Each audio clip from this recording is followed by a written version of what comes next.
নমস্কার বন্ধুরা, সত্যম শিবম চ্যানেলে নতুন এক পর্ব নিয়ে চলে এসেছি। একদম সেজে গুজে রেডি। আগের দিনে ব্লকে বলেছি যে বেড়াতে যাচ্ছি বিয়ে বাড়ি।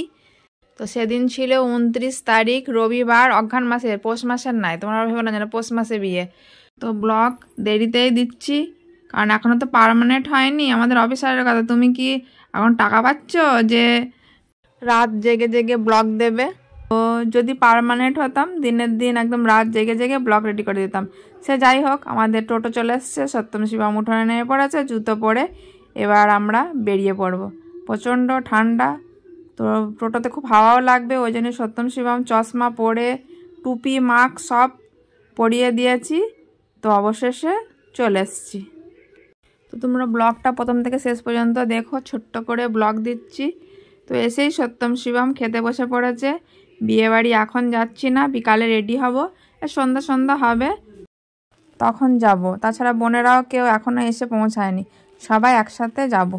ফুচকে কি খাচ্ছি?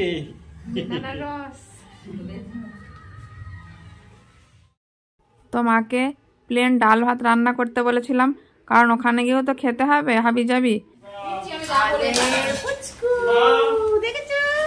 দেখেছো আমাদের পুচকু, দেখেছো পুচকু তাকাও, এই দেখো মানে এসে দিছো, হাসছে। ঘরলো এবার আসলাম একটু ছাদে রোদ পোয়াতে, শুয়ে পড়েছে কাটা কাপড়ের উপরে।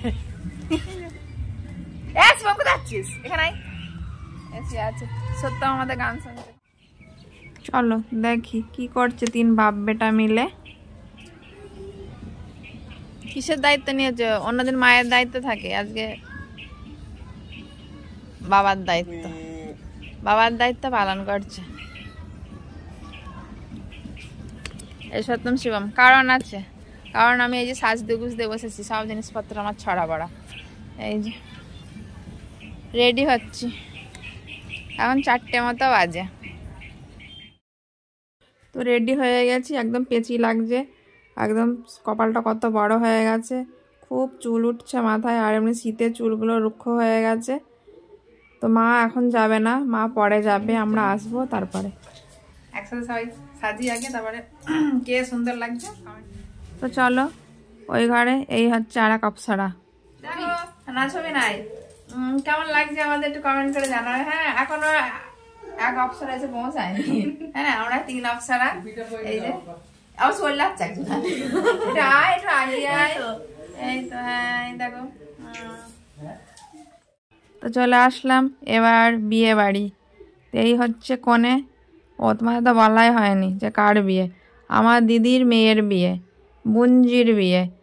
তো কনের ওখানে প্রচণ্ড ভিড়, তো এখানে ফুচকা স্টল। তো এবার একটু ফাঁকা পেয়েছি, তাও সামনে দাঁড়িয়ে আছে। এ দেখো একটু মুখটা ভালো করে দেখে দিলাম, একদম মিষ্টি লাগছে। তো আমরা বিয়ে বাড়ি কিন্তু অনেকক্ষণ এসছি। এই শ্যুটটা আমার করতে মনে ছিল না, যে ব্লগ স্টার্ট করেছি আমি ভুলে গেছি। আমরা যখন এসেছিলাম তখন ফাঁকায় ছিলাম, আর বুঞ্জির সাথে কতগুলো ছবি শ্যুট করলাম।